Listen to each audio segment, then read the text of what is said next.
ಮೈಸೂರು ಸ್ಫೋಟ ಪ್ರಕರಣ ಎನ್ಐಎ ತನಿಖೆಗೆ ಕೊಡಲ್ಲ. ಮೈಸೂರಿಗೆ ಭೇಟಿ ಕೊಡಲಿರುವ ಗೃಹ ಸಚಿವ ಪರಮೇಶ್ವರ್. ಘಟನೆ ವರದಿ ಕೇಳಿರೋ ಗೃಹ ಸಚಿವ ಜಿ ಪರಮೇಶ್ವರ್.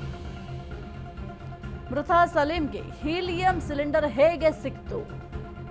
ಸಲೀಂ ಮತ್ತು ಆತನ ಹಿನ್ನೆಲೆ ವರದಿಯನ್ನ ಕೇಳಿದ್ದಾರೆ ಗೃಹ ಸಚಿವರಾಗಿರುವಂತಹ ಪರಮೇಶ್ವರ್ ಅವರು. ವ್ಯಾಪಾರಸ್ಥರ ಮೇಲೆ ನಿಗಾ ಇಡುವಂತೆ ಸೂಚನೆಯನ್ನ ನೀಡಲಾಗಿದೆ. ಮುಂದೆ ಸೂಕ್ಷ್ಮವಾಗಿರುವಂತೆ ಗೃಹ ಸಚಿವರು ಎಚ್ಚರಿಕೆ ಕೊಟ್ಟಿದ್ದಾರೆ. ಎನ್ಐಎಗೆ ಕೊಡಲ್ಲ, ಕಮಿಷನರ್ ಐಜಿಯಿಂದಲೇ ತನಿಖೆಯನ್ನ ಮಾಡಿಸಲಾಗುತ್ತೆ. ವರದಿ ಬಂದ ಮೇಲೆ ಮುಂದಿನ ಕ್ರಮ ಅಂತ ಗೃಹ ಸಚಿವ ಜಿ ಪರಮೇಶ್ವರ್ ಅವರು ಹೇಳಿಕೆಯನ್ನ ಕೊಟ್ಟಿದ್ದಾರೆ. ಮೈಸೂರಿನಲ್ಲಿ ಅರಮನೆ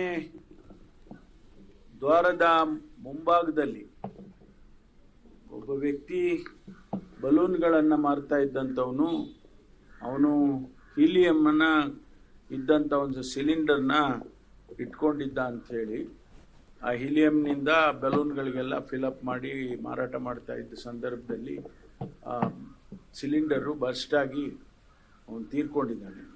ಅವನು ಲಕ್ನೋ ಮೂಲದವನು ಅಂತೇಳಿ ಹೇಳ್ತಾ ಇದ್ದಾರೆ. ಮತ್ತು